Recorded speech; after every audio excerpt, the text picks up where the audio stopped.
Hello, in front of me I've got Glorious Model O. In this video I'll show you connectivity methods.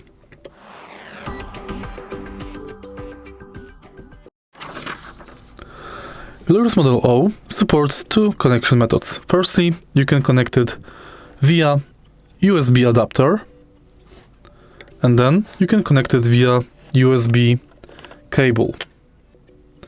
In order to do it, simply connect the USB cable to your PC and then straight to the mouse. If you want to use it via adapter, make sure that the transmitter is inserted into adapter and connect it like this, thanks to which you've got your cable close by if you need charging. If you find this video helpful, please leave like, comment and subscribe.